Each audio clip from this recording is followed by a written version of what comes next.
Ladies and gentlemen, hello and welcome to the Bad League Bad Pods podcast. I am Zach Fuller, and I am here with a cast of characters today. We got Cody Jackson, Brandon Combs, and Jack Drucker. How are y'all doing today? What's up? Doing pretty good, man. How are you? I'm living the dream. I know that's kind of awkward. I just asked three of you how you're doing, so you all could have responded at once and made it a shit show, but I think we made it through that pretty nicely. We're here to talk about some playoffs. I don't know. You want to talk about Daytona first? What do you guys think of the Cup race on Saturday night? That was a fun time. It was definitely nice seeing the next gen produce a third lane. That was a nice change of pace. Yeah.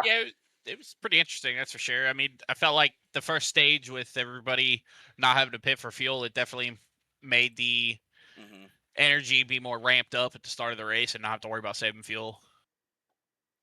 Yeah, I was a bit in and out. Yeah, big fan of the stage lengths. After the race started, I saw that stage 1 was only 35 laps. I'm like, that is brilliant. I mean, I feel like they've been talking about, like, when they talk about on these podcasts, like, how to fix the plate racing, that's one of the easiest and most popular fixes is, like, change the stage lengths. And, yeah, I thought it worked out really well. Yeah, for sure. Yeah, I was a bit in and out. Like I was telling these guys, I was in Atlanta for the Tour Championship this weekend, and I got some of my buddies to watch the race with me, and they were all super just involved in watching it actually throughout the rest of the night. Like, we were just having a fun time. And yeah, I enjoyed the race. Yeah, I definitely think that first stage was more chaotic than what it normally would be if you were having to save fuel, and that just comes down to the stage breaks, honestly.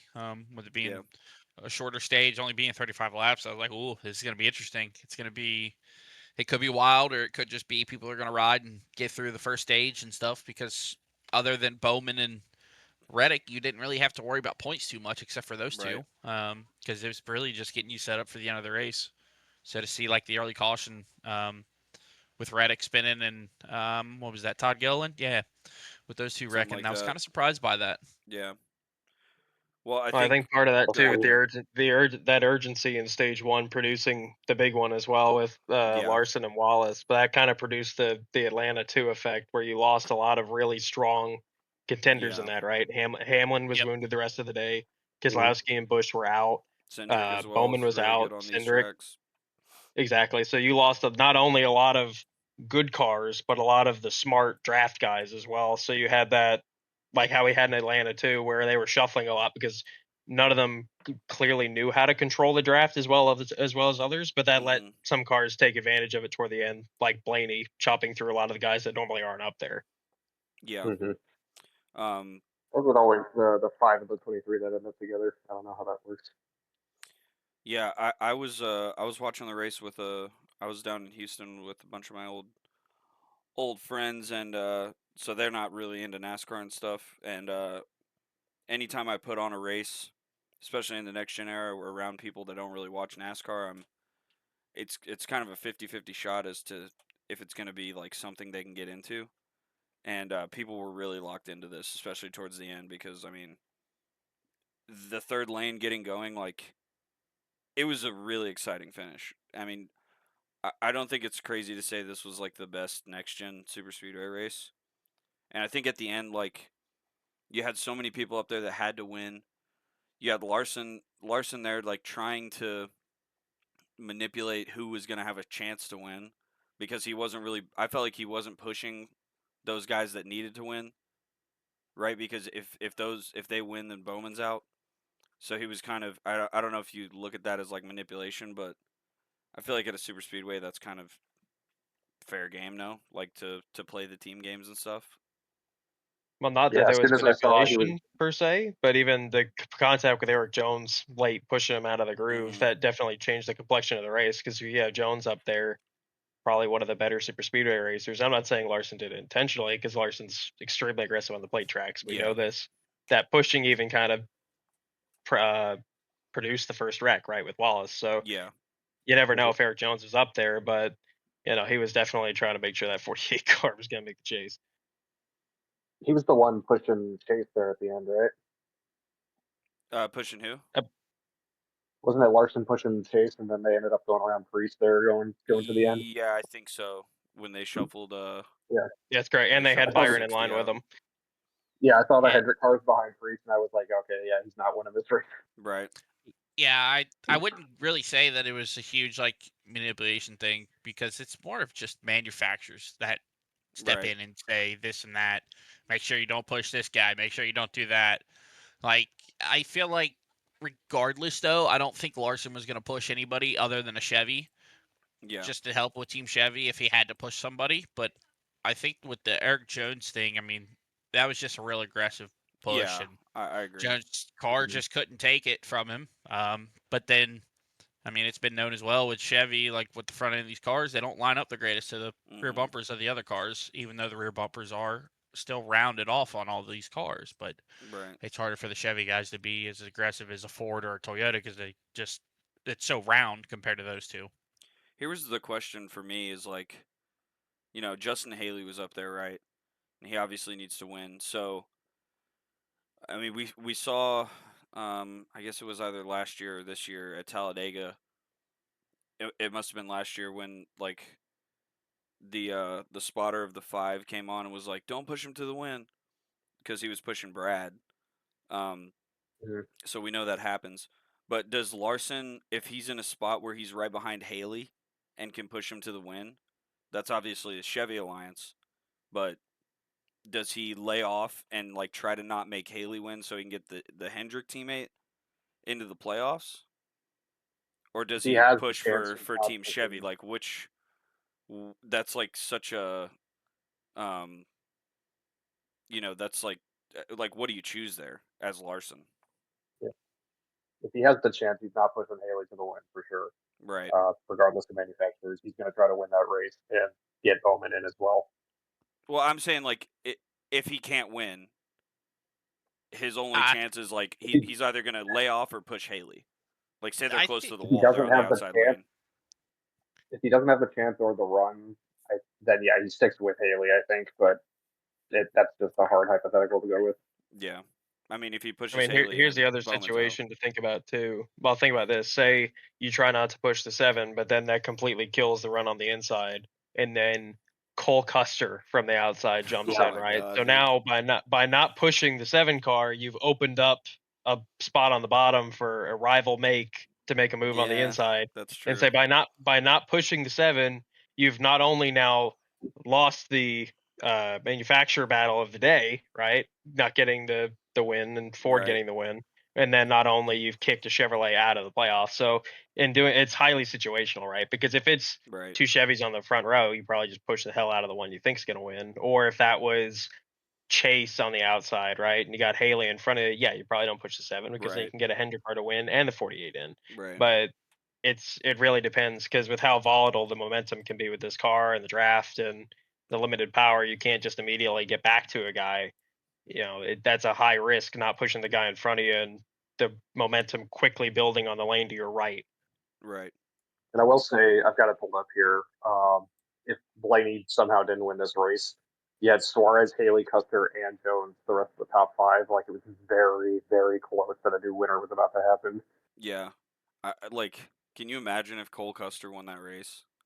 Can you imagine the just complete meltdown on the internet? Well, we were close to that.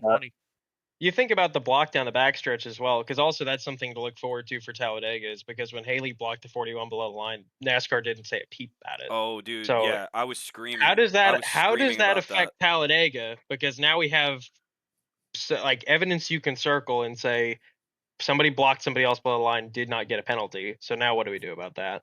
But then, second of all, if the 41 doesn't get blocked there and is able to carry his momentum, what does that finish look like? Because part of what let the 12 get there was those two costing themselves their momentum and then completely leaving the third lane open for Blaney, still making pace while those two were swerving and losing time. Yeah. Yeah, when Haley blocked him below the line, that was entering turn 3, and I at that point I thought Custer was going to win the race by going below the line, and I was screaming like, "Oh, they're going to take it away from him. They can't do that." Like, I mean, that imagine that Cole Custer wins by going below the yellow line and NASCAR doesn't do anything about it. Oh my god. I think Twitter would have imploded. Twitter would have had a freaking farm night on that. Yeah. Yeah. I think I saw Denny said, like, yeah, if that had happened, then they, like, the fan base would have their excuse for, yelling about the playoff system next year. Yeah. Well, speaking of the playoffs, I think we can go into our picks. This is probably going to take us a while to go through all this, so unless you guys have anything else about Daytona. I'm good. Nope. Yeah, okay. Well, let's get into some playoff picks. So just going through the schedule a little bit. First 3 for the round of 16, we got Darlington, Gateway, Bristol. Gateway gets a playoff date. I think that actually will be pretty cool. I think that track is it's very aesthetically pleasing at night. I think it is a night race. So that'll be neat to see. Hopefully they bring a good tire to that, and it's not just going to be follow the leader. So I guess we'll just go person by person for each round. I have my first 4 out. I have Austin Cindric, Josh Berry, maybe controversially Tyler Reddick, and Austin Dillon. I think Cindric, while they have had speed, I think they are. I know I basically have 2 Penske cars out, with Gateway in there, but I don't know. Lately, it just seems like, other than William Byron, Penske isn't super fast. And Cindric obviously has his issues. Although he did win at Gateway, so he could prove me wrong. And then Tyler Reddick, I mean, they just haven't been themselves this year, have they? I mean, they haven't been winning, haven't really been in contention for a lot of wins, I don't think. So, yeah, I think they're just gonna have to focus on next year. And then Austin Dillon is maybe the most obvious. I know they've had some speed, and Dillon's pretty good at Darlington, but yeah, I don't know. I just don't see them. I just don't see them going very far in this playoffs. I feel like they're kind of the one odd driver out.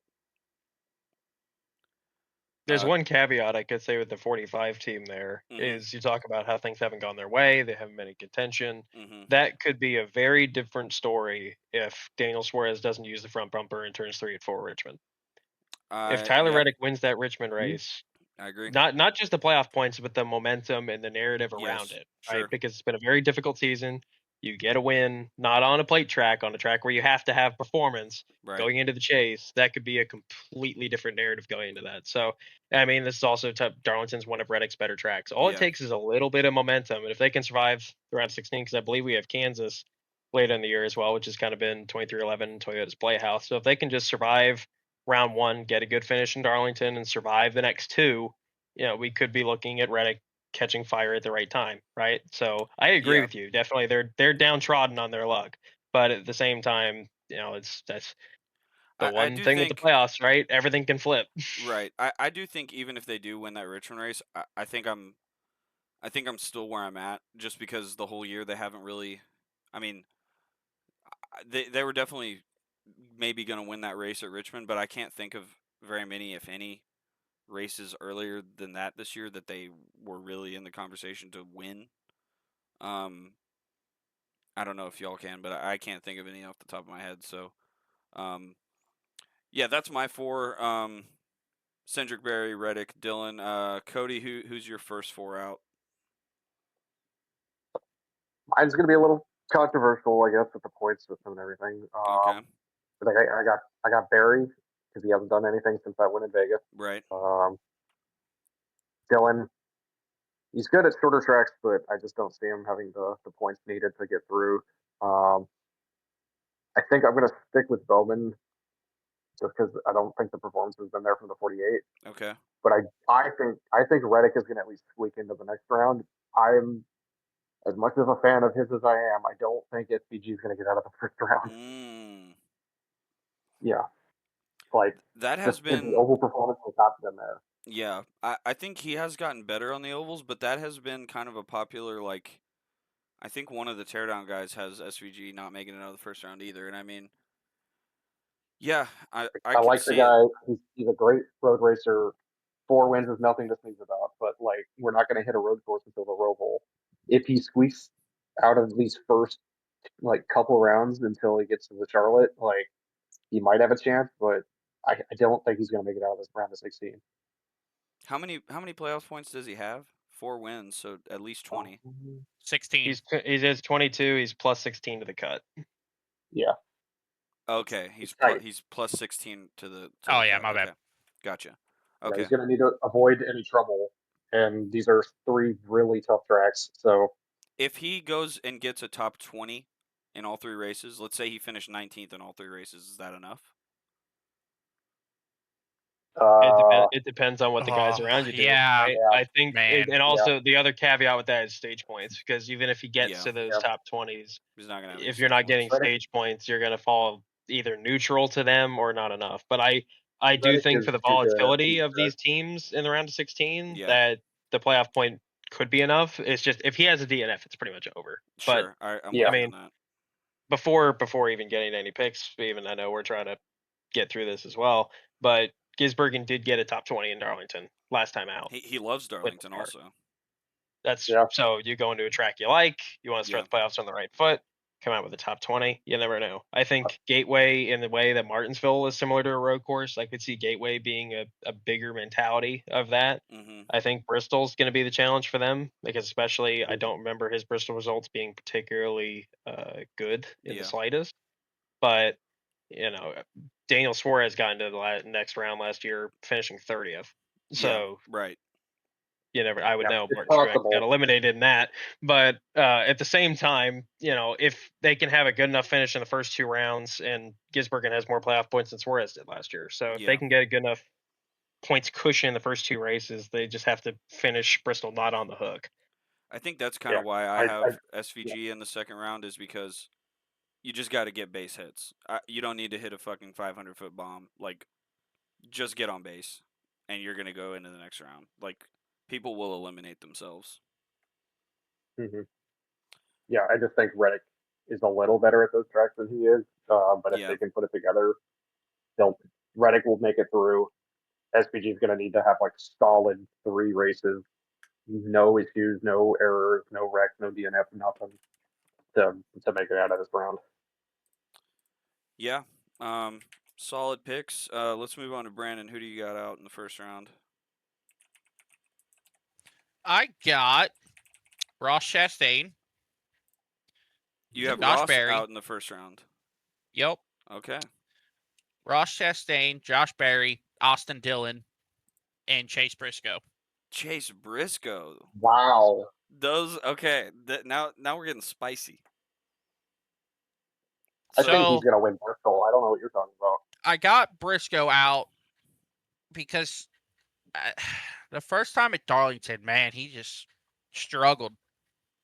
Hardly stayed on lead lap much, just struggled. Now, I know earlier in the year, it's beginning of the year with him at Joe Gibbs Racing. I get that, but I just feel like it's going to be a different type of pressure for him.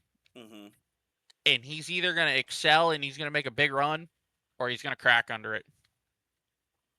Okay. I mean, yeah. I like Chase Briscoe a lot. I mean, dude's a dirt guy. I like him, and Right. like he's really talented and everything else. But I feel like the Chase Briscoe type dream season is going to come to an end pretty early in the playoffs for him. He hasn't had a ton of bad luck, and I just have a feeling it's going to creep up on him at the wrong time, unfortunately. Yeah, I mean the 19 team kind of has a history of that as well. I mean, yeah, I mean last year, like Truex didn't make the playoffs, and the year before it, he had a really good regular season, and you get to the playoffs and lay an egg, and he's out in the first round. Yeah. So I don't think it's a team thing. I just think just like the luck in itself for that team is going to run out. Like, I'm a big believer in like karma and luck and stuff like that. Mhm. And at Pocono, I feel like he won that race off of luck. Hard to pass. He had a good enough car to stay out front. Mhm. I'm not knocking JGR at all. I mean, they got fast race cars and really good race car drivers. But I just feel like for them, their luck's going to run out. Okay, and then your other, I mean, you had the two Austins out as well, right? No, I got Chastain, Barry, Austin Dillon. Okay, yeah, okay, Barry and Dylan. So And then Ross. Cody and I have Ross moving on. yeah, I Yeah. have Ross not moving on because he's just so hit or miss this year. Yeah. Like, there's been plenty of times where he's been the top trackhouse car, and then there's been plenty of times he's been the slowest trackhouse car. Like, I don't know They've what had a they got weird going season. on over there between him and Suarez, because those two, especially this year, it's been top 10s, top 15s, or 30th. Yeah. Mhm. So Yeah, they've had I a feel weird like season. Yeah. just that inconsistency is going to hurt them. And right now, they're only +1 over the cut line right Yeah. now going into it. Yeah, I just pulled up the cut line. It is it's super tight. Right. I mean, there's not really. I mean, you there's kind not of a say big the gap top, till you get the SVG. right? And I mean, I wouldn't even. SVG has his his own situation kind of, so I wouldn't even really put him up there with the top 5. But they're not even really separated that much. So you bring up SVG, but I'll say SVG makes it out of the round of 16 and makes it to the round of 12. Yeah. Because he's still learning these ovals. He's still learning a lot of these racetracks. They're going to. But he's at least running consistent enough to be within the 25th to 15th range, I feel like, Yeah. most of the times, especially lately on the ovals. I mean, ever since the Coke 600, I mean, this dude's been running Pretty anywhere good. between 25th to 15th on ovals. I feel like that's enough to get him through the next round, and we all know the next round's got the Roval. Right. But I got another little shake up there. We'll get there when we get there. Yes. But We are Oh boy. almost to the round of 12. Josh Berry, just, I mean, I know it's a fourth Penske car, but Yeah. I'm they with you. they haven't had the pace since a couple weeks after Vegas. Like, they won Vegas, they had a lot of pace there. I mean, they deserved to win that race. But since then, I don't think they don't have that it factor to Mhm. step it back up. I don't feel like. Yeah. Austin Dillon, I mean, RCR. Yeah. I mean, I Enough said. don't really have anything else to say there about that. Well, they're a blue collar team, so maybe they'll grind it out. We'll see. Yeah, Jack. You can go ahead with your picks. Tell me why Denny Hamlin's not going to make it out of the first round. I'd be hard pressed to give you that opinion, as spicy as that would be. But that said, I have Cindric, Chastain, Dylan, and Josh Berry. I agree with Brandon's points on Ross being so extremely hit or miss on Yeah. that, and especially only being +1 over the cut line. And I think that's a very interesting pick with Briscoe being out. I do think the thing that saves Briscoe is he has a horse under him. As dysfunctional as that Right. team can be, if they can just hold it together enough, they can get through the first round. So I do think he'd probably be an 11th to 12th. I don't think he's going to be a guy that goes into the final race with a 30+ point cushion. Right. But at the same time, I mean, we've matched up on a lot of these picks, right? I think we've said everything he needs to say about Josh Berry. I think there's everything he needs to say about Austin Dillon. Mhm. Y'all touched on Cindric at the beginning, and Brandon thoroughly explained Ross as well. But yeah, no, the Briscoe one was very interesting to me because even the last 2 years being a Truex fan, I could tell you everything there is about that team. But 2023, they won the regular season championship, and pretty much the entire playoffs figured out a way to step on their tails, and they Yeah. got into the round of 8. But it's really simple issues. They blew up at Homestead. They didn't put a valve stem on the car at Kansas and blew a tire on lap That 2. was crazy. Pit road penalties from loose wheels and pitting outside the box and stupid errors like that just end up losing you a lot of points at the end of the day. And then last season, where probably they should have won 2 races, Darlington, they destroyed themselves, so that was the last race for the chase. So they went in without good momentum, and then the whole first round of the playoffs, they were looking okay, and then went into Bristol in a situation where they were, I think, -10, something manageable, running in the top 5 all day. Pit road speeding penalty puts them all the way in the back, and that's driver as well. That's with Yeah. Martin. That's not necessarily a team issue, but that's the margins that this team creates, where the dysfunctionality that this team can have puts a lot of pressure on the driver, like Brandon said, to excel and produce. And if they're not excelling and producing, then this team finds themselves ranking in the 30s, not in 15th, which is where you see Denny Hamlin. If those guys have a problem, they rally and they still get a good finish out of it. That's not what you see with the 19 car. Yeah, and I think on the topic of the 19, they always qualify really well. So you're talking about stage points there. Like, to me, that's enough to get them out. But um, Well, looking at the cut line, they're only 4 usually above the the way cut line. they qualify, usually the way they run that car with Briscoe this season is they'll qualify up front, kind of do the Harvick 2020 where they have a trimmed out car. That's why you saw like Indy and Hmm. Charlotte, they have a really trimmed out car. They're really fast. You can start up front, but the second that they lose track position, they can't get it back. Yeah. And one of James Small's biggest struggles as a crew chief becomes when the track changes and goes through evolution, they never figure out a way to keep up with it. If the car unloads off the truck tight, it'll still be tight by the 3/4 mark in that race. Yeah. They never figure out a way to make adjustments with that car. And that's why places like Pocono, like Brandon said, if they can get out front and the arrow is that big of a deal that you can be running a second lap slower and still keep the guys behind you, yeah, it works out. Right. But you can't do that necessarily at Darlington. At least I'd hope not, given what the next gen's produced. Yeah. Gateway, I think they can be solid, but then Bristol, Joe Logano last season, right? All it takes is one incident that you have Yep. nothing to do with, and there's your day. And if you have a plus 30 cushion, that's fine. If you go in there plus 10 or less, you're probably done. Yeah. I agree. Let's move on to the round of 12. We'll let you go first this time, Jack, because we kind of stole all your talking points. Oh, that's perfectly We'll go fine. I mean, reverse order now. we're gonna go right off this. I mean, Briscoe, I could definitely see him being eliminated in this round. Okay. Who else we got in here? Alex Bowman. They've not run at the front enough. They're consistent enough to run good days, but to get into that round of 8, you're going to need at least one great day mixed in there. And I think the last really great day they had was maybe Homestead. Yeah. It's been a long time since the 48, like on a conventional oval, the 48 car has been a top 5 car to beat, right? Yeah. I think Tyler Reddick, their struggles, they're going to catch up to him, and Bubba Wallace is going to be eliminated. And yes, that does put Austin Cindric up in the next round. Oh wow. Yeah, I think that's probably the talking point is you have Cindric in the round of 8. I do, because if you look at the tracks All the how they rest of line them up, kind of make sense. you have you have New Hampshire in the chase Mhm. for the first time since 2017, and Great Penske has stat. been notorious with this car since getting on the flat tracks in the next gen, right? Yeah. Ever since we've had flat tracks in the next gen, I expect that to be a day they can excel. And then Charlotte Road Course, Cindric, accomplished road racer. If they can get a top 15 day in Kansas in the middle and have 2 good to great days in New Hampshire and Charlotte, Yeah. and then let everybody else take themselves out, you could see Cindric sneaking in there. And it's not unheard of because Chase Briscoe in 2022 made the round of 8 sneaking in a car that nobody thought was going to be able to make it. So it's not unheard of because that's 2 tracks that line up well for that team. And if you let everybody else take themselves out around you, you could see yourself sneaking into that's penultimate round. I see it. Yeah. I don't have it on my bracket, but I can see how you got there. Um yeah. Brandon, who do you got going in the round of 12? I know you have a practice session to get to, so let me know if you just want to run through all the rest of yours and get out of here, or how you want to do it. Yeah, no, we're good. Okay.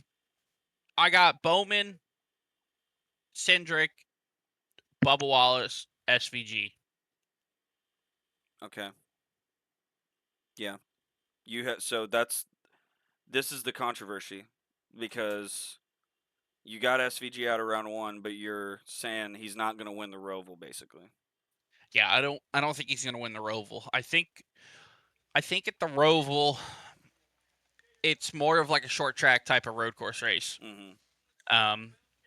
If it has the same type of flares as it did last year, you can do whatever you want, try to flip stages, but it's like it's hard to stay up front, and it's Yeah. going to be hard to try to pass people when you need to. I feel like it's gonna race a little bit like the first year at Chicago Street Course. I mean, yeah, SVG won that one as well, but he also was kind of like he was more human, and I feel like at the Roval he's gonna be more human. Because like even with the Xfinity race last year with Colleague, I mean he wasn't the fastest car. He didn't lead a ton of laps. I mean he had a chance to win the race, but they had the wrong strategy. Right. And then I also feel like too these guys in the playoffs with if they see SVG in front of them, I have a feeling they're gonna move him.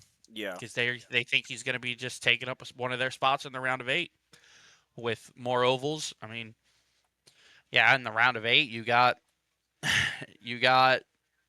Talladega there, but Yep. I mean it's Vegas and Martinsville. Yeah, the way these If playoffs line up with the tracks, there is a path, legitimately, for SVG to get to the Final Four. Like, there really is. limp your way through the round of 16, win the Roval, win Talladega. I mean, and it's been not shown crazy. too. SVG is not afraid to do things on his own. I mean, look at what happened at Daytona. He didn't have any help until he got to the front where Chastain was. Yeah. Then he had some drafting help. So he's definitely excelling on the plate racing a lot faster than I thought he would. But I feel like the field and I feel like the drivers behind the wheel, they're going to take care of SVG at Charlotte. I feel like if they have a chance on a late race restart or something, they're going to use him up and be like, nah, this whole all I do is win on road courses is going to go to bed right there. Yeah. I like SVG. I mean, I think he's a really likable guy. I think he's a really likable guy for the sport in its own right mind. But I just feel like the Cup Series drivers, they're getting tired of this narrative. We're going to a road course. SVG is going to win it. I think they're already getting tired of that. Yeah, I mean, it should be mentioned as well, like, that's a new team, and this is SVG's first time in the playoffs. Like, that level of pressure is real, you know? So, they've been perfect on the road courses. Yeah. They've made every pit stop good and haven't had a whole lot of mistakes, but, you know, you talk about going into the Roval minus 30 or whatever he's going to be, and you know, you have to go out there and win. I mean, that's a lot of pressure. So, I mean, it could be just one of those situations too, where he's minus 30 and he knows he has to win. He's got the fastest race car, and he's just not very friendly passing guys. yeah. I mean, it could just be as simple as that too, where he not per se wrecks someone, but like he rusts them up a little bit, and they're just like, nope, that's it. You already have the fastest car. You're the fastest driver in the field. I'm sending you. Yeah. I mean, we've seen it happen before. I mean, I know, for instance, like Harvick and Chase Elliott. I mean, yeah, that was the most deliberate type of wreck at the Roval I think we have seen. Now, obviously, that was brewing over a couple weeks, of course. But I feel like that could happen again with SVG, possibly. Yeah, and Elliott probably had the fastest car that day. I can't really remember that race, Yeah. but I mean, he they still were the best finished in that inside the era. top 10 without a freaking deck on it. Yeah, that was a wild race. I was between though SVG or Reddick getting out of the round of 12. I will say that though. You have Reddick moving on. I have Reddick moving on because I feel like they will get back going. I feel like they've just been struggling trying to find speed and find pace and stuff, but I feel like they got something up their sleeves. I feel like I believe in Tyler and I believe in that team. Yeah. But those were the two that I was really between, either Reddick or SVG. But I think SVG is out in the round of 12, and I think Reddick goes. Bowman, kind of like the Chastain thing, kind of too hit or miss, not really getting the runs. Austin Cindric, yeah, he's driving a Penske car. You got the flat tracks in the round of 12. I just don't think it's enough for him yet. Unless he goes out and wins New Hampshire. Yeah, which he very well could. That's probably his only shot. But I mean, you got to outrun Christopher Bell there, though. Yeah. And your other Penske teammates. Yeah, you got Logano. You got Blaney. Those guys are really good. They're not no slouches either. They're champions for a reason. Right. But yeah, and then Bubba Wallace, I feel like I don't think it'll be like a cracking under pressure. I just think it's going to be Just not enough they speed. just just not enough speed. Yeah, I definitely can see that. Okay, Cody, who you got out in the round of 12? Well, glad you brought Bubba up because I have a contrary opinion, going off Mm, stats and previous finishes. I think he makes it through this round, and I'll talk about that in a little bit. But I think Tyler Reddick gets out. I think Chastain, Cindric, and I'm going Briscoe don't make it out of round 12. And here's why. Just looking at his stats for the last 3 years, Bubba at both the Roval and New Hampshire has had 2 of the last 3 years top 10 finishes. One of those at New Hampshire being a third place finish. oh wow. So he's got speed and pace, and he knows those tracks really well. And we know how good he is at Kansas because he's always good there and he's won there. So I genuinely feel like he can make it out of this round and be a potential threat in the next round if he gets out of this round. Um, Out of that side of that, though, the other guys, I don't think Tyler's gonna have the consistency to get through to the next round. Cindric, Chastain, they're just too unpredictable, and then I think Yeah. it's just gonna be victim of circumstance for Briscoe. Just not enough points. Yeah, I think if Cindric gets to this round, these tracks to me just don't. I feel like I'm blatantly contradicting kind of what Jack was saying, but like I don't think he's gonna do very good at New Hampshire or the Roval. I know he's good at road courses, like in the Xfinity series, he was a dog, and he's good in other series. But in Cup, he's just kind of been nowhere, right? Like he Yeah, hasn't really competed for a win or even like been near it. For whatever reason. he's been up So there at the super speedways, but yeah, just on the normal intermediates, he hasn't been doing too much lately. yeah. Um. Yeah, this round's gonna be a tough one for sure. New Hampshire and then the Roval themselves. So we'll see how it goes.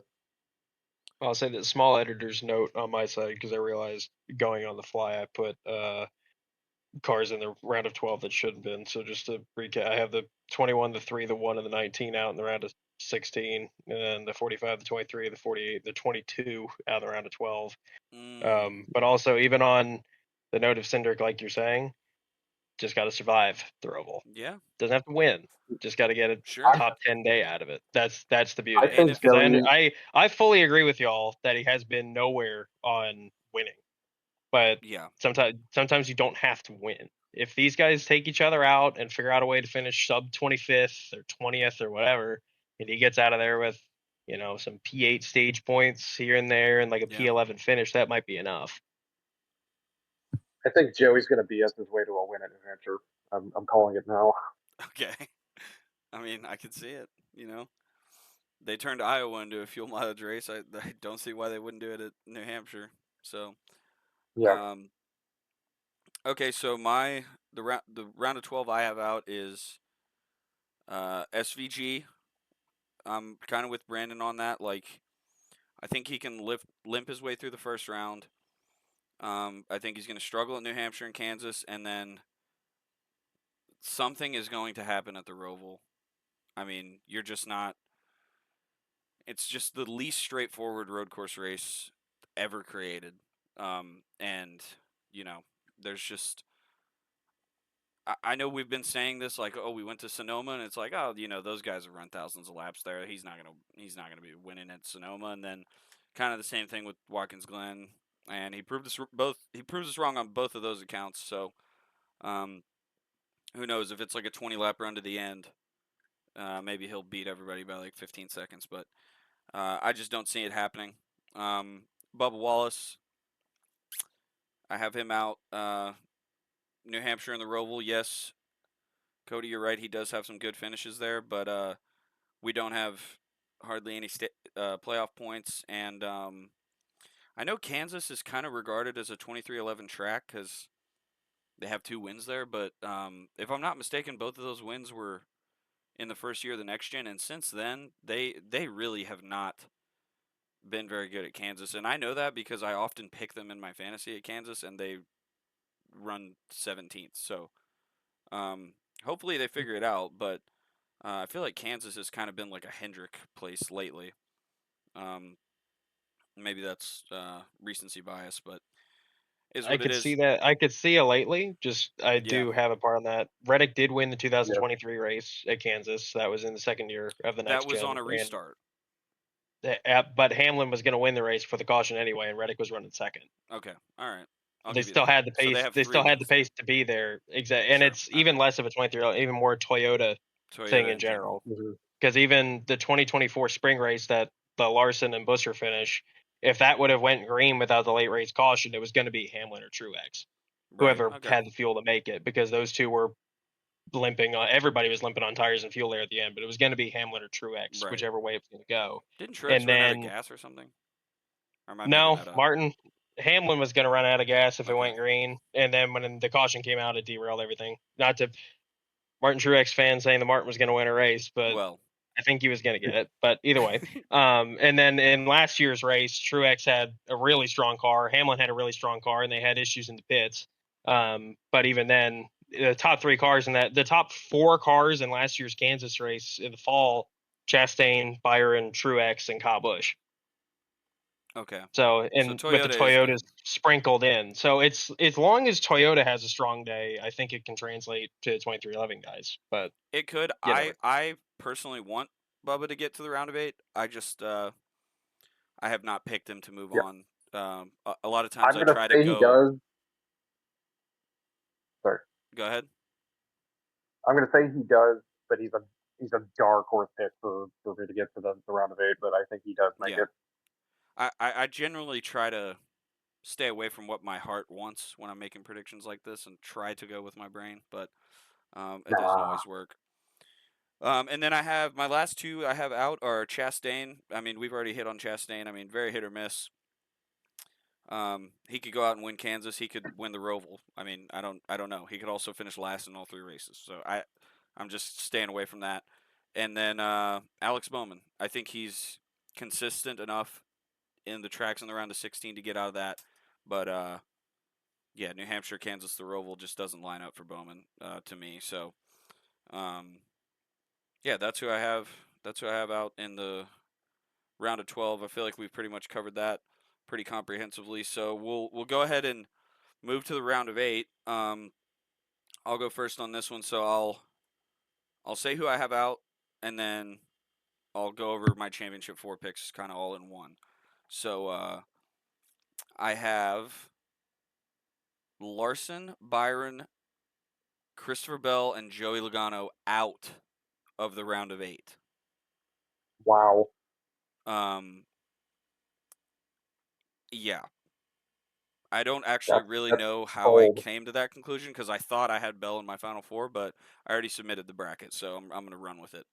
And also, this is so hard to predict because this format is insane, and you never know what can happen. I mean, you can blow a tire and your whole season's done. So, yeah, Larson, I think they're just really not themselves this season. I think they're good enough to get, through the first 2 rounds, but you've got Las Vegas, Talladega, Martinsville. I mean, those are good tracks for Hendrick. I guess you can kind of throw Byron in on the same thought process. Well, he's a little bit different than the 5 team, I feel like, but um, yeah, I don't know. Larson, they just don't seem like themselves. I'm sure they'll prove me wrong, but I don't have them moving on to the championship 4.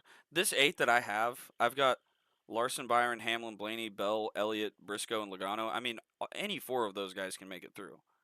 I feel like you can just pick 4 of them randomly. I mean, so it's really just what you feel like is going to happen. But Byron, not a whole lot of winning speed this year. They've ran good, but not a whole lot of winning speed. And typically, I feel like the round of 8 is the round you need to win in. So, um, I mean, they're good at Martinsville. They won the Daytona 500, so maybe they win Talladega. But I don't know. I think, especially with Talladega being in this round, it's so volatile. Like, all eight of these guys could get caught up in the same wreck. You know, and it's just like who gets out of the garage faster. Um, Christopher Bell, they were great early in the season, but they talked about it on DBC, or maybe it was the Teardown. I don't know, but ever since they had like a spotter change or something, they've been off ever since the All-Star race. So I have Bell going out, and then Logano. I think it's it's an odd number year, so I don't even really think I need to elaborate anymore on that. Logano's obviously not making it because the year ends in a 5. So that is my controversial, maybe controversial guys that are getting knocked out in the round of 8. Then my championship 4 is Hamlin, Elliott, Blaney, Briscoe. I think Briscoe does have his issues, but I think they get enough stage points, and I think they're going to win a race or two in these playoffs, and I think they're going to make the round of 4, or the championship round, I guess. And then this may be obvious, but you can only pick him so many times and he not do it. I got to go with Denny Hamlin for this championship. Like, obviously, surely he's going to win one before he retires. And they look really strong this year. I would kind of make the argument that they have been the strongest team this season. I may be biased on that, but they've had a lot of speed and contended for a lot of wins. I mean, you think about Phoenix, they lost to Bell by like an inch. And then he's won 4 races as well. Darlington wasn't supposed to win that race, went up there and won it. So I think the 11 team gets it done. So that's my long-winded championship 4 picks. Any thoughts on that? I mean, when you get down to the final 8 like that, I mean, especially with your list, it's hard to choose who you're going to say is in or out, and then who's going to win the champion. I mean, I feel like by the time we get down to the round of 8, I feel like we all kind of have the same 8 guys, really. Yeah. Yeah, it's bold to say Byron's not going to make the 4. That's crazy. Yeah, I mean, if you go back, most of the time the regular season champion does not make it to the round of the final round. That's fair. I mean, that if you win the regular season championships, it tells me you're consistent. But when you get to the round of 8, and Talladega being in there, you're raising the likelihood that a non-playoff driver will win.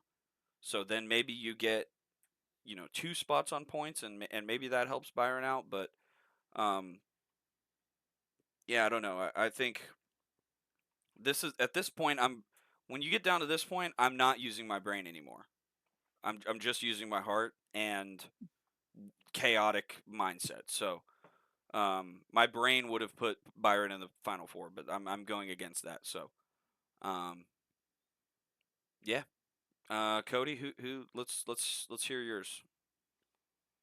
Well, if I go chaotic route, if Bubba makes it to this round, he has a very strong chance he could make it to the championship, which would be insane. I just don't think he is going to make it to the final 4, so I'm going to say he gets out in this round, if not earlier, but that would be an insane run if he makes it that far. That would be gnarly. So I think he's out. And it's just tough from here. I think Larson's going to get out, and Chase is going to get out as well. When you say get out, do you mean make the next round or get eliminated? No, they're going to get eliminated. Okay. Yeah, Larson, Chase, Bubba. Oh, and that last spot is tough. If Joey can somehow BS his way up to this round, he's going to make it all the way, but I'm going to say Joey right now. It's an odd number so I'll go Joey. Yeah, I'll go Joey, Bubba, Chase, and Larson. Joey, Bubba, Chase, and Larson is a crazy Final 4. That's wild. No, that's the not okay. Okay, that's okay. Yeah, so who's your Final 4? I was about to say, holy. My final. Yeah, no, sorry. My final 4 is going to be Byron, Denny, Blaney, and Bell. Okay. Yeah. Byron, Denny, Blaney. Hey, we have the same champ 4. There we go. Yeah. As for who wins, I'd love to see Denny win one. I don't think he's going to. I'm gonna give it to Bell, just because of the way that that team has all been the last few years. I think they're gonna somehow sneak in and win this thing. I think if Bell gets to Phoenix, then yeah, he'll be hard to beat. They have a strong shot to win it. Yeah, I know, I agree. Yeah, Yeah, it's that's a I mean toss up. that's I like that Final Four. Um, yeah, I mean Byron's good there too. The Hendrick cars have been okay there, so I don't know. I mean, it's one race. I mean, it's pretty dumb. You So know the anything can really happen. startling part about this is we could say, oh yeah, the Penske cars are really good at Phoenix. Oh yeah, Christopher Bell and Denny Hamlin have been really good at Phoenix. You know, because even Cody, we have the same champ for. I think the 11, the 12, and the 20 have been a step ahead of the 24 in terms of raw pace. Yeah, But all it takes is track position, and then the other one good guys. pit stop. Never count out Hendrick. If it's a short enough run, right? If it's a 40 lap run, maybe you can get by him, right? But if it's a 20 lap run on stickers and a 24 gets clear, I don't care what the other guys have for pace. Yeah. That's enough of a delta that one thing could change it. And we're stuck in a track position battle, right? Yeah. I mean, I think to even Cody's point, I think personally, I think it's a coin toss between the 11, the 12, or the 20. Whoever has track, I think they're all going to be really equal. I mean, Bell blew a tire in 2023, got eliminated, but last year's car was exceptionally fast. He was up there with the Penske guys. And he won the You race this can't spring. exactly. You can't ever count out Denny Hamlin in these late race scenarios. They find a way to grind and be in the top, like Darlington, right? Find a way to win a race that they shouldn't be winning. Doesn't So have even the if they fastest don't car. have the car on raw pace, exactly, they can be in position for it. It's hard to bet against the Penske car right now at Phoenix. And then, like I said, the 24 car, I think he would be the underdog of that grouping. Yeah. But at the same time, it's going to be HMS. They're going to bring a quality car. And if they just get a break on track position, the whole game changes. So, yeah, there's no way Hendrick doesn't have a car on the Final Four. And I think the 24 is definitely the best one they got. Yeah. I do agree with what you're saying. Although I don't have him moving on. Like, I think they've been the strongest one, really. But the hypothetical you brought up of every, because that's the round of 12 Talladega is very interesting because it's very hard to figure out one crash that gets all 12 playoff guys in the garage, right? You cut down yeah, a third of that down to 8. There's a very realistic possibility that all 3 of them break the suspension, well, or all 8 of them break the wasn't there like suspension, 12 and then cars in that's it. the first wreck the other night? Like, There was if there's a 12 car that's what wreck, I'm saying. you It's can catch just all the 8 of odds. them. It's just the odds of finding him to give him enough damage, right? Because you can get it like Denny was riding around last night. I'm talking get him in the garage and having him out. Yeah. Can you imagine a playoff race at Talladega right now where there is no yellow banners on the racetrack? That'd be That'd be awesome fun. though because they would I could send see that. cameras down to the garage, and the teams would be working like vigorously to get these cars out, just to make laps and The thing is, finish though, less laps down. NASCAR has to approve the guys to be able to continue to work on the cars to get it back out there, possibly, because they got to look at it and make sure there's no like frame damage or structure damage or anything like that to the car. If they see the least little bit, they're gonna say you're done. Yeah. Yeah. I don't know. Depends how bad you've been the clip, or even I think there was a wreck at Daytona a few years ago with when McDowell got up in sideways in 1 and 2 is the year that Priest went over in the Fans Choice car, so 23, I think. Mhm. But it ended up shifting the whole. Like Bowman was this close to getting a tire in his window net. It ended up hitting the B post and completely disconnecting that from the side window there.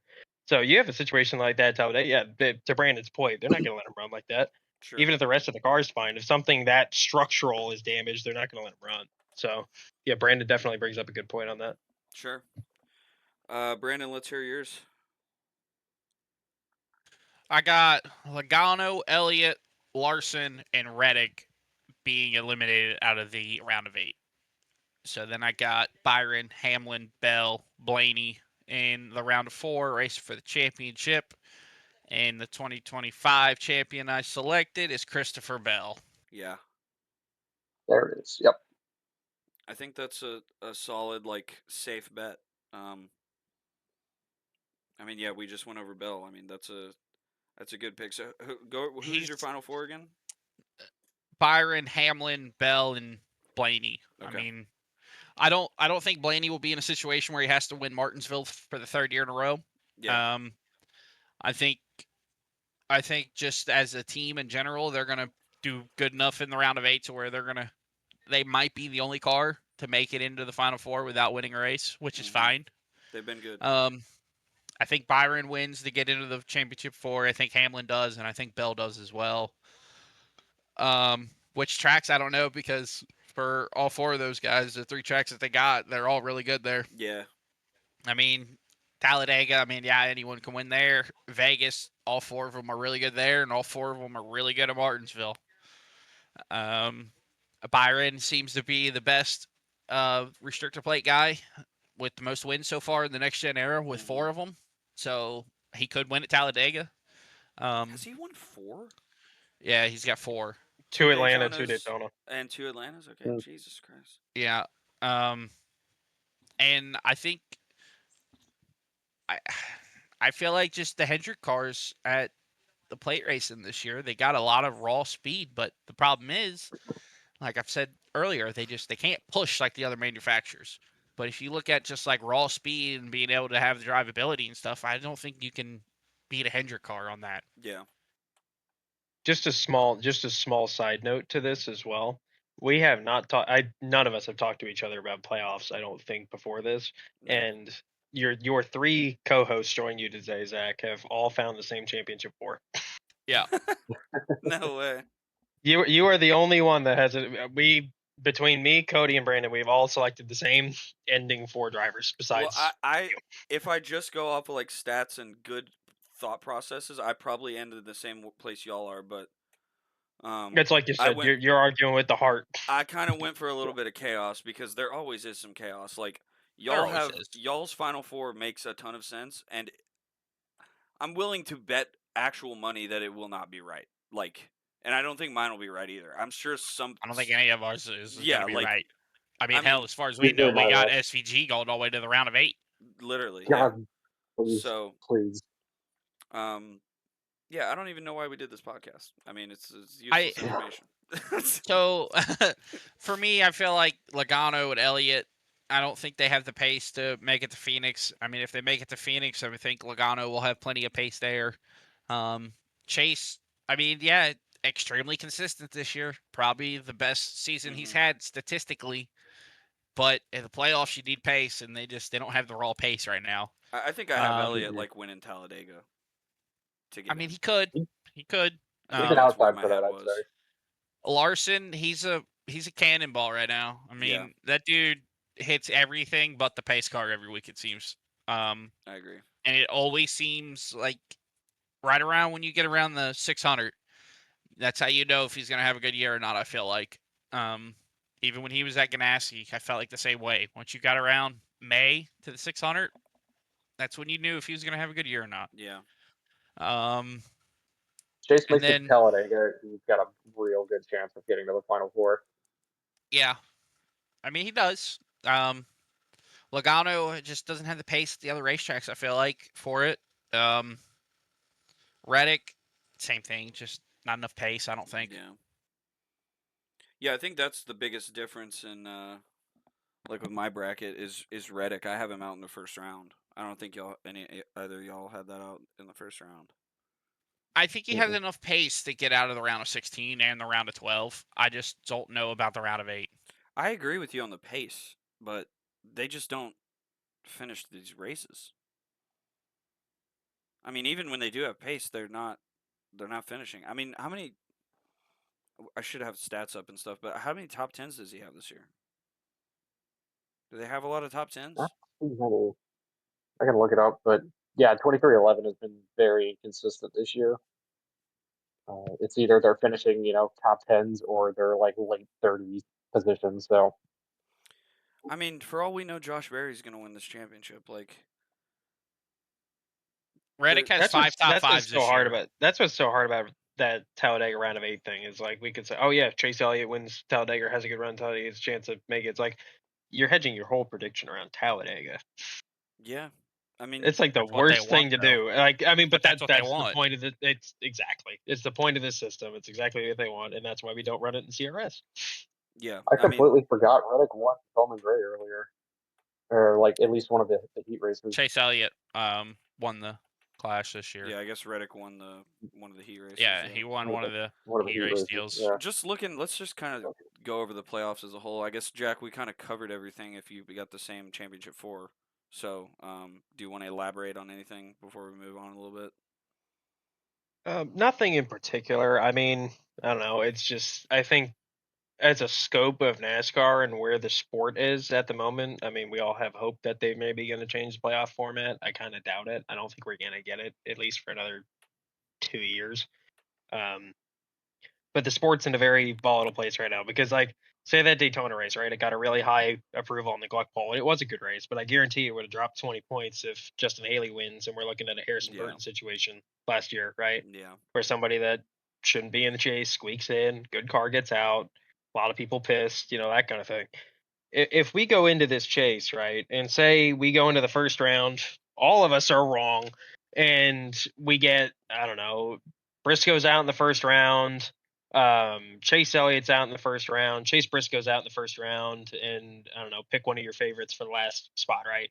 But you get like a Dylan, a Barry, SVG, and Reddick all squeaking into the next one, right? It's like, then what? Like, depending on how chaotic this chase goes, it could set a real narrative into the winter about where are we as a sport with legitimacy and the playoff format and all that stuff. Yeah. Well, they have announced, while they did announce the schedule, they have announced like they're not 100% on the playoff format, so there is some hope that we could see some sort of change for next season, but that being That's my said, complication. The most I that could being see with them said, is doing the 3-race final round. yeah, That's but the that most I won't could happen possibly next see. season because Talladega is the third to last race. So Exactly. That's why I you said want it's to probably have not going to be 2 years. yeah, unless you want to have Talladega among that 3-race round, which I don't think anybody wants. That's not going to be the case. The only thing I could legitimately see them doing since they already have the schedule set is they could do like a 2-round playoff, first 5 races and then the last 5 races, which I would I mean, sign up honestly, for. I would I would take sign that. up for I would that. take that over the last 3. I would take that over making it a 3-race final Yeah. round. That sounds better. The bigger sample size that we can get to decide a champion, the better. And then you can have a Talladega in that round. I'm even fine with that. 5 races is enough, I think.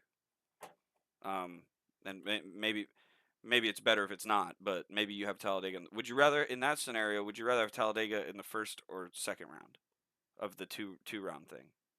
I would rather have it in the first because it's going to decide who gets knocked out. I wouldn't want to have the second one. I wouldn't want to have that because that has a direct effect on who becomes champion. Yeah, but then what if like a to, contender gets knocked out of the first round because of that? at that point, it's pick your poison, right? Neither one's an ideal situation, but I'd rather have somebody knocked out and then you don't get the chance in the second round than you had a stellar 4 races, right? But Talladega, you finished 30th, and then the next guy who wins the championship scored, I don't know, 15th, 6th, Yeah. 10th, and got like a 20th in Dega, right? And that's enough to pass you in points. Like, I'd hate to see Dega be that, but like I said, it's pick your poison, right? Neither one's technically ideal, but I have a radical theory or something that could be interesting. It'll never happen. I will say that. It'll probably more than likely never happen. Okay.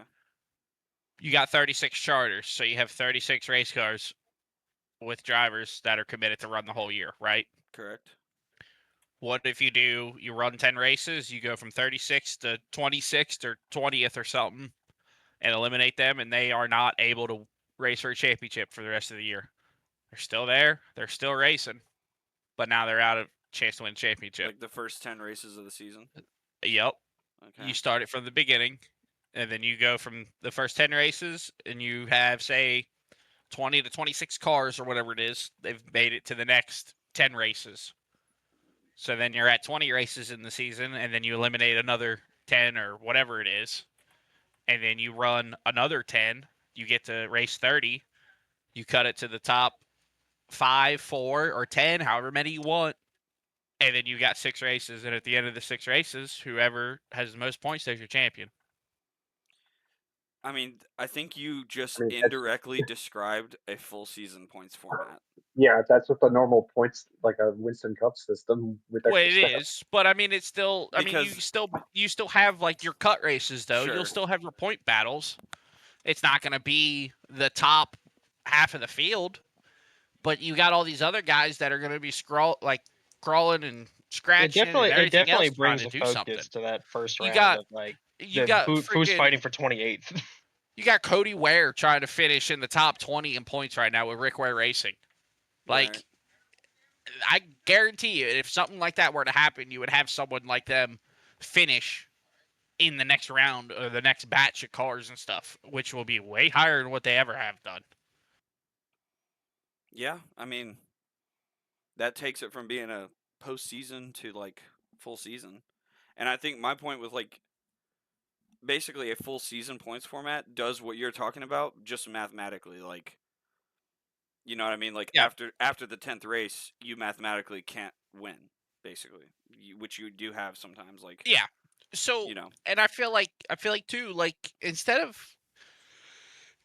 just giving like a point for stage racing and everything else and whatnot, like let's just let's get rid of the whole like it's you carry those points in the next round or whatnot. Like I feel like you pay out your top 10 at the end of the stage. They get those regular bonus points towards their race total that they're gonna get. That's fine. But I feel like going into the next round, it always just resets to zero. I like in 2014, 2015, when they had those first 2 years with this playoff format, I loved that because then you didn't already know for a fact who was going to have the upper hand of who was going to make it into the next race. It gave me the feel and the vibe of the regular chase where you had 10 straight races where you had to perform and you could not have a bad race. right. Yeah, I Well, mean, I'm a fan of even this whole especially bonus the point carryover. 2016 format, the only points you got were I think you got 3 bonus points per win. So the most that guys were going into the 2016 chase, it was Kyle Busch and Keselowski. They had plus 12 each, right? Because there was no regular season format. They just had plus 3 for 4 wins apiece. Then in right? 2017, they made it to 5 points or something like that per win, and then Well, it was and a it point for carried every the different in stage. And it carried. 2016 as well. You got those 12 points that only applied for the round of 16. That got you for the first little bit, but then through the round of 12 and the round of 8, you didn't get those points. It only got you those 12 points that they got from wins only carried in the first round. Correct. Right, to keep it from Where being a easy 2014, elimination. 2015, you had no bonus points or nothing. It I always think just just reset to zero. the argument against that is like you really kind of the regular season really doesn't really matter at that point, right? Because Exactly. now if you do that with a playoff field of 12 or 10, then the regular season does matter because you got to be in that top 10. I feel like if you're going to give out a regular season championship trophy, these people better be getting like 30 extra bonus points, not 15. Like, I feel like it's just a participation trophy at that point. Yeah. I Like, think we need to go back to the chase system, honestly. I don't know. Just give us the 10 races, give us There, the playoff field, and let them fucking go for it. I think that would the work really good problem, with the next gen. the problem is there's no right system. Yeah. That really is the problem. There's In this problems modern day with all era, of there's them. no right system because you're gonna have too many people that like so many different things, and you're gonna have too many people that are like, "Oh, well, that sucks. Let's try this." Everyone's an expert if you ask them. So, Right. but I mean, it's up. And then everyone's going to complain it's not the old Yeah, point system, and yeah. we can You're gonna go back have to the fucking full season system, and yada yada. So. yeah, which I like the old system because like if you have a Chase Elliott or a Christopher Bell year right now, you got these guys that are freaking gone in the points right now. If you looked at it in Winston Cup format, like it's going to be between those two the rest of the 10 races. The rest of everybody else, I mean, forget it. You're racing for third. I think the way they currently I have don't it, know. if they left it the same way but did a 3-race round for the final round, I think a lot of people would be cool with that, honestly. Yeah, like I feel like this one race thing, I'm not a huge fan of it. I mean, does it add extra drama and excitement? Yeah, it does. It's just kind of illegitimate But sometimes. I think 3 or 4 races for a final round between like 4 guys would be fine as well. I feel like that would be more legitimate. Since last year, there's been a lot of discussion of like a lot of YouTube videos made and stuff about this is my perfect playoff format, and the one that I like the most was instead of 1 race for the final round, the first round is 1 race. It's like the wild card round, you know. And so you have now this season the points are really close on the cut line, so it would be fucking crazy, but When you go into a lot of other seasons, the cut line is pretty large. Like the closest guy will be like plus 15 or something like that. They're all +1 and +2 right now, but if you had those guys that are way below the cut line, you basically give them one race at like Atlanta and say go win this. Just to throw in an extra curveball on that, because I hadn't heard that before. But if you want to throw in an extra, how the big narrative nowadays is reward winning. Mm-hmm. If you had a one race first round Atlanta, whatever, you want to reward winning. Take winning, you're in an extra step. You have to have 2 wins, and that'll clear you of that first race Oh yeah. Atlanta chaos race. So in that scenario, the top 8 would be locked into the next round. Okay, good. I like that anyway. That was my initial thought. The It's top just like 8. how do we make sure some people are still Sure. locked into this thing? The Because especially if top we're going to 8 make it in Atlanta and somewhere crazy. The top 8 would be locked in, and then 9th through 12th are above the cut line going in, and then 13th through 16th are basically have to either go up there and do better on points or go win. I mean that, and then those guys who did really good in points, they're locked in, so you don't get any gripes about that, about somebody having he had an 8th place season and he's not locked in. Like you wouldn't have that. And then you could get this TV thing where they want it to be exciting and an underdog and whatever, all that bullshit. And then you get your 3-race round. That was my favorite option of it. So we'll see. I don't know. I think they will change it. I don't know what they'll change it to, but I don't think it'll be for next season. Anyways. All right, y'all. I'm out of here. Hate to bail. Oh, Go get all you a good. win. Go get the dub. Yeah, we're gonna try.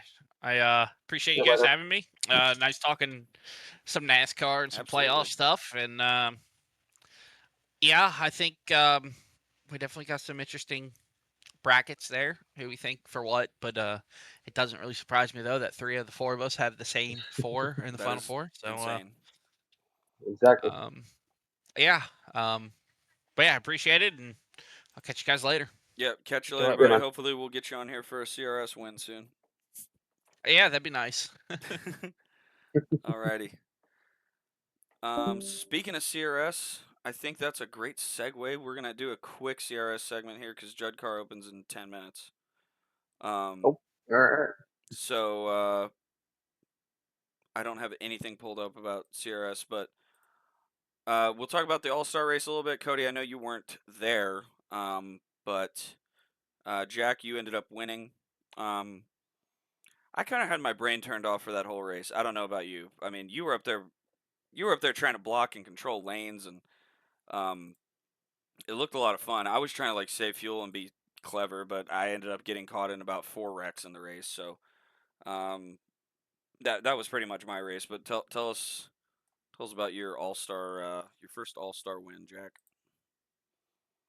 Well, it was a fun night. Definitely more fun, I think, last year. I mean, I know you said you kind of turned your brain off. At least for me, having everybody in the same channel was a different change of pace, especially because you don't talk to Christian the whole time, right? During these races, you don't talk to Owen or Judd. Mm-hmm. So that was fun, and that was definitely a lot of horsing around and laughing and making jokes and shit, but we're all trying to not right rear each other, side drafting within an inch because the side draft was way too effective.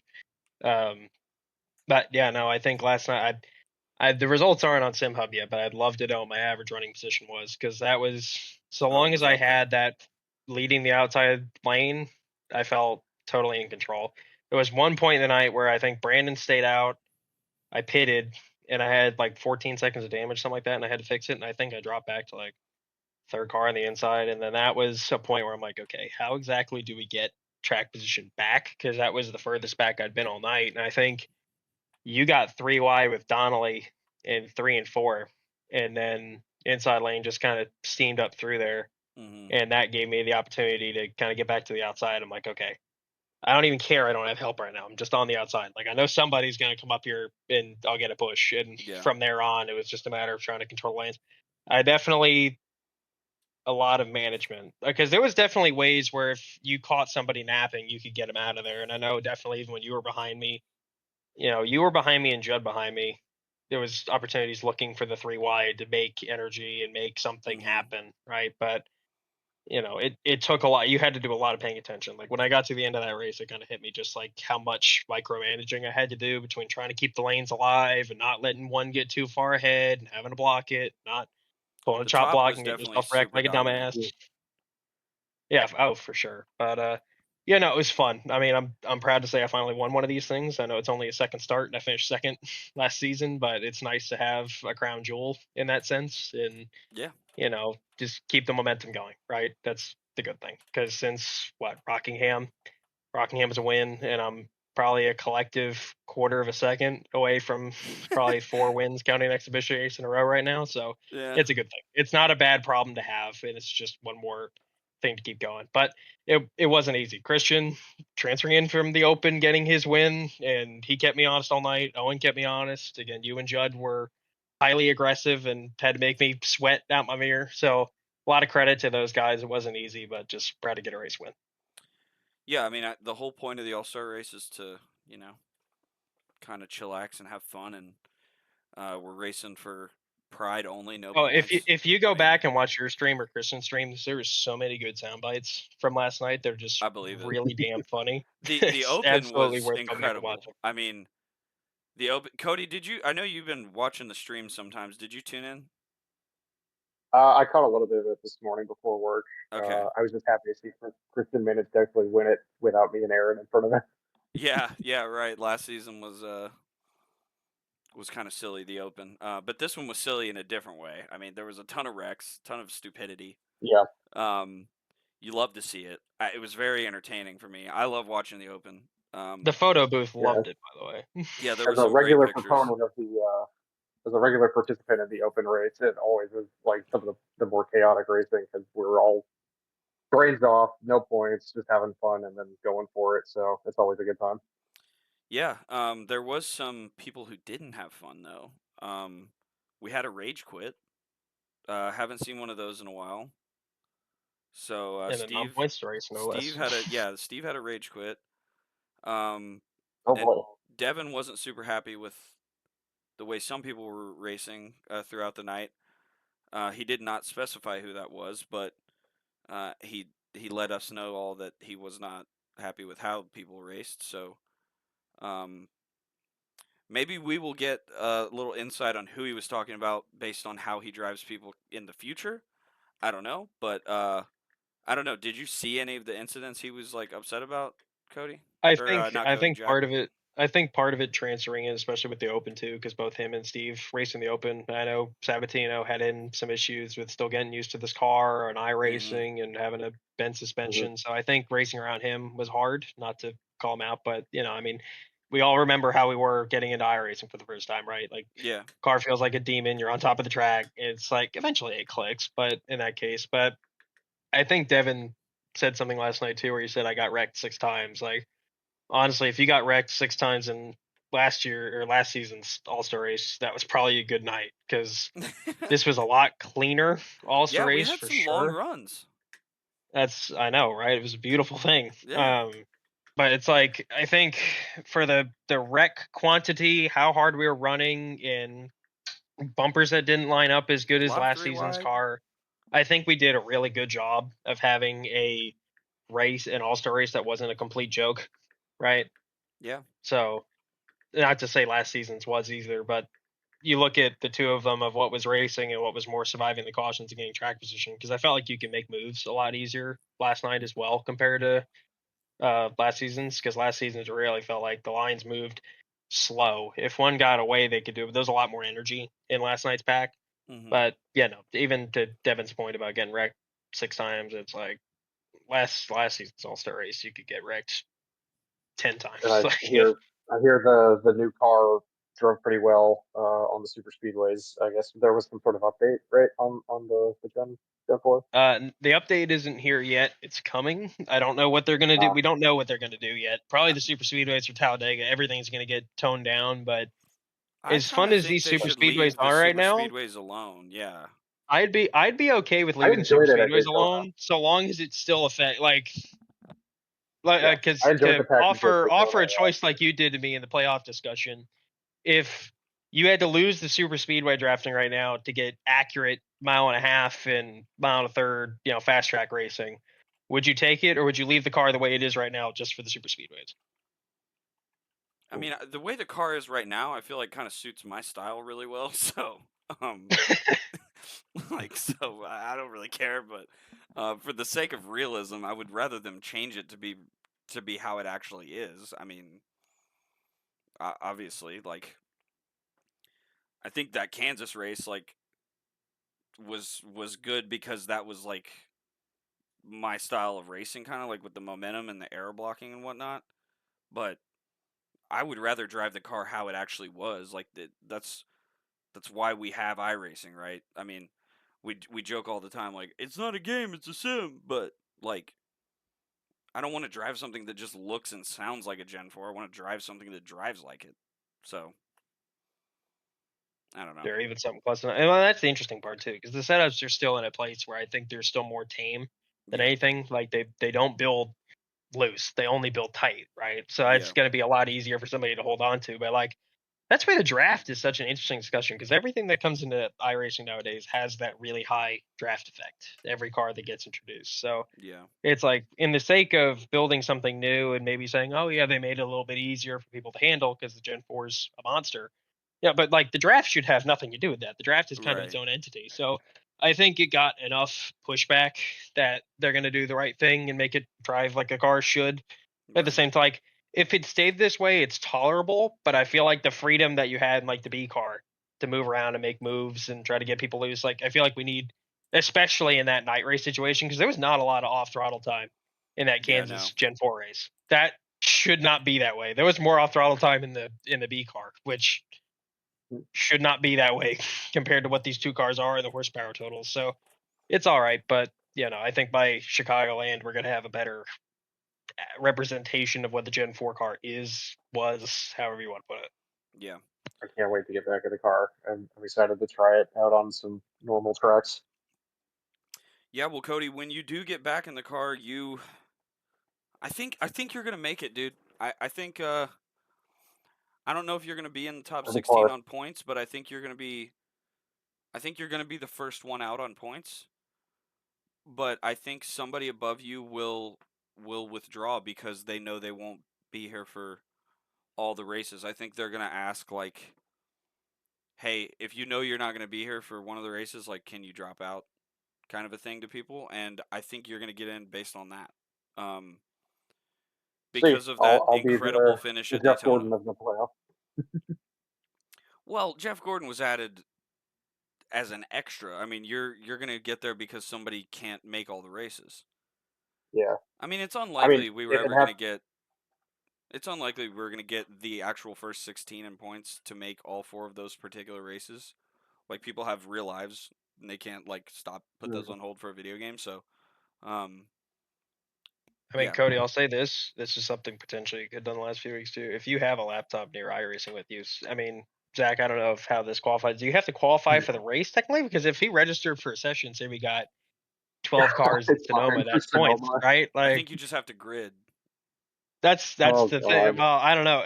Hook up a controller, man. Figure out something. Get Just you some grid, points. complete the pace lap, and I pull don't know off. if my laptop can handle that. It can do it. It can run it Probably. on potato settings. And I mean, You there's made that. the Go transfer, up in man. smoke. Yeah, I don't know. I Oh mean, brother. you are currently tied with Austin and Roten, and 5 points Yeah. ahead of Judd. I think Judd's gonna score more than 5 points at Sonoma. It has been So an that's absolutely miserable season for Judd. That yeah. like, No, I mean, Dude, oh what my has god, happened dude. with him? The guy has pace. It's unfortunate. yeah. I feel I bad, think we man. said last week his He's best good. finish is 7th or something. So Tough. yeah, it's been a rough one for old Judd, but he started the season slow last season and he worked his way back up. So I'm hoping that for his sake that happens. But yeah, next week Sonoma, Cody might be there to start and park. That'll be super exciting if it does happen. Uh, I wouldn't count on it. Maybe not, but the last race before the in-season tournament starts, which I know we're all looking forward to. So, um, yeah, Jack, any thoughts on Sonoma? I kind of covered my thoughts last week. I did hear your comments about that, and the point to Ben you said about not entirely knowing what I am on a road course. And to be honest with you, I don't know either. So that'll be kind of interesting. Definitely Chicago Street was just me figuring out what a street course was on iRacing Sure. for the first time, but I still think I had a good enough car. Not a good enough car for you and Owen, but good enough to go mess with Christian if I didn't screw the suspension 5 times. And Watkins Glen, if passing was easier, I think I could have walked away with a trophy. But at the same time, I'm not going to complain about having a car to compete, right? Because that's all you want is a car to compete. Yeah. So I don't know. I hope that I can make it a race with you. I think it's going to come down to more who can keep the tires on it, and you might have more on me than that. With the way Sonoma lays out, it's going to be a little bit more tire degradation, you'd think, even with the way Gen 4 tires are. So It's I not. don't know. But okay, well, cool. Might have a chance then. Back to I the mean, point of well, so it's not. I love tire wear tracks, but like you said, if it fits your style, okay, cool. Because I like being a little bit more aggressive on the road courses. But I mean, I'm opening up my the bottom sheet line here here. is I kind of touched it on the All-Star finishes earlier. It's like I'm on a good run. That's all I need to do is just keep banking finishes. If I can go the rest of the year finishing not outside the podium, hopefully that's a good thing I, for I, me, I have not for my everybody else. I have my But notes I have to be here. selfish. Yes. I mean, just a top 5 is going to be a good result. I think you can probably manage that. My notes here from the from from my testing. Um, in all of the different strategy options I've tried, the fastest lap came later than 25 laps into a run. Yeah, that's not great. So, We don't like that. yeah.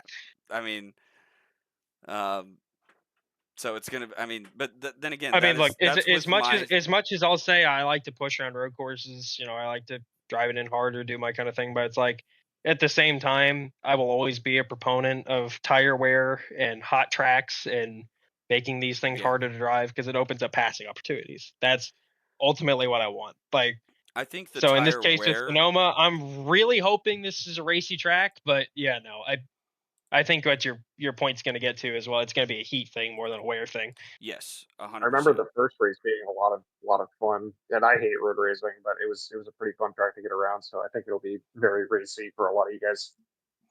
Yeah, Sonoma's an awesome track. Like I love it. The way that I drive on the road course kind of lends itself to having maybe a faster lap time later in the run, but in no other stock car I've ever driven on iRacing can you get anywhere close to a fast lap after lap 1, maybe lap 2. Like the B No, and car, the B car is a second off 10 laps in. if you try driving into the braking zones that deep, You're you're gone. going It's into the nothing. firewall. Like it's done. That could be a thing about maybe that's just Sonoma with this car. Like with the amount of power it has, you got to roll the center a lot and um, stay off the throttle. So maybe that's just a Sonoma I thing. I think don't know, but I think it's a new I think it's a new iRacing thing. Kind of like what we talked about with the yeah, draft and how like the ARCA car is super drafty on mile and a half, which you could maybe say it is because low power, high drag, but like the ARCA car has that too. The ARCA car tires don't really wear until you get them extremely hot. yeah, And in the case, that's why that car is fun on road courses as well, because the tires don't really wear out because you're never getting them to that 300-degree mark. Usually that's when you start to see the handling issues come up with the ARCA car.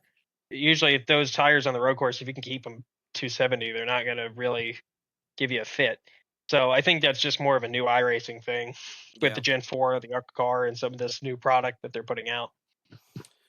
yeah. Could be. We're gonna have a 50% chance of caution, so that'll throw a wrench into things with different strategies and whatnot. So it's gonna be fun. I'm looking forward to it. I always look forward to the road courses. So um, yeah, we will go into that, and we'll be back here on Wednesday to talk about it. Ben should be back. Maybe we can get a few more guys in here to talk about their experience turning right and left in this car, which is definitely a challenge. This thing is a beast. So, any final thoughts from you guys before we hop into some Judd car? I'm ready to No, strap man, into I'm my excited. Jetta. What's that, Cody? Yeah, I'm excited to just get back. So yeah, y'all enjoy Sonoma, have fun with that, and then I'll see you guys in Burlington. Yeah, man. We can't wait for you to get back out on track. And maybe try to nab a win or something. We'll see. Throughout the rest of the season, I think this car can really produce some crazy races. So, yeah, thank you guys for listening. Jack and I are gonna go make circles in Jetta's. I don't know if I have a tank top or not that I can put on, but maybe I should go. Maybe I should cut the sleeves off of something. Yeah, get some scissors. Get your box cutter. Yeah, I might. There you go. Might need to, but thank you guys for listening. Subscribe, like, follow, all that good stuff. Leave a comment. Comment your NASCAR playoff picks. Tell us what you thought about our opinions. And yeah, we'll talk to you next week. See ya.